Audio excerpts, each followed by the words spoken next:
फिर हाँ और चलिए कहाँ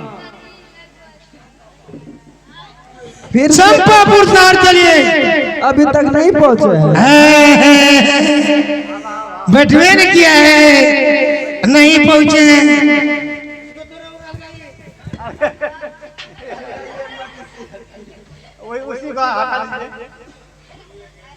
क्या हुआ? बैठिए ना गाड़ी में बैठना पड़ेगा। कमाल आदमी आए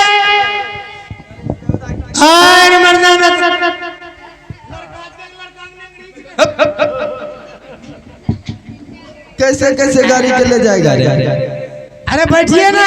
बैठ गए।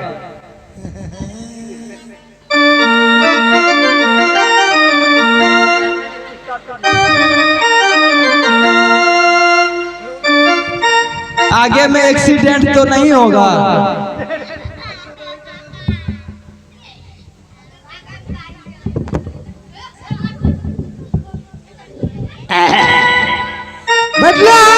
बैठ गए।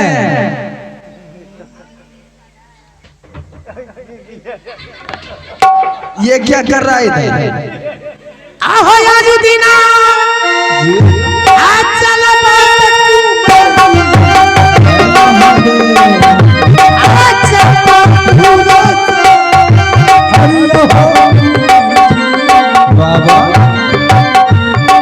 चंपा पूरा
उतर जा। आ गया चंपापुर शहर आ गया। यही है चंपापुर। बाप रे बाप लड़का कितना फर्रेश है। यकनी ये सब का जान मरवेती है। कैसे मरवा लगले गाड़ी में बैठी के? हां योंगा लगले। अच्छा शीशा में एकरा मुंह जोड़ के रे हमरो योंगी लागी ले। अगरी टूटल का कलवट में गाड़ी घुस जाएगी। इधर सुनो, सबसे पहले तुम गाड़ी से उतरो। गाड़ी से उतरो। अरे हम तो उधर में करवाया। हाँ तोरा लोग उतारते तो चुपचाप बैठो ना गाड़ी में। फिर से बैठ जाए, उतरने के लिए बोलता है तब ना बैठ जाए। कहीं ना लड़का भचभच करी थी बियाह करेला महाराज।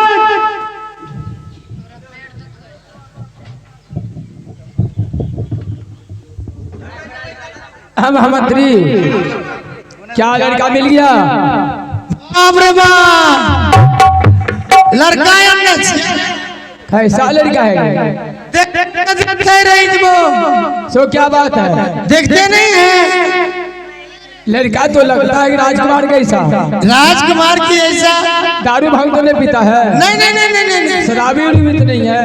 नहीं शराबी उराबी उसमें नहीं है, लेकिन कभी कभी क्या होता है? सुनते हैं कभी कभी मोजरा पट्टी जाता है। मोजरा पट्टी क्या करने लिए जाता है? अरे नहीं जानते हैं? नहीं, ये कुछ रंगबाज है। लड़का रंगबाज है हमारा है। जल्दी बुलाइए, लड़का से ब्याह करवाइए। सुनो मामा, हाँ लड़का तो देखने में ठीक है। अरे बाप रे बाप, जाओ बेटी चमेली और चंपा को साथ में लेकर के आओ। अच्छा अच्छा अच्छा अच्छा, मैं शादी कराएंगे चमेली को। चंपावान और तू चमेली को सजा उड़ा के यहाँ तक लो तुम्हारे से।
मैं बात छोटा है और दुल्हा जी दरबार में आ गई। चलो हाल हाल तोहार दुल्हा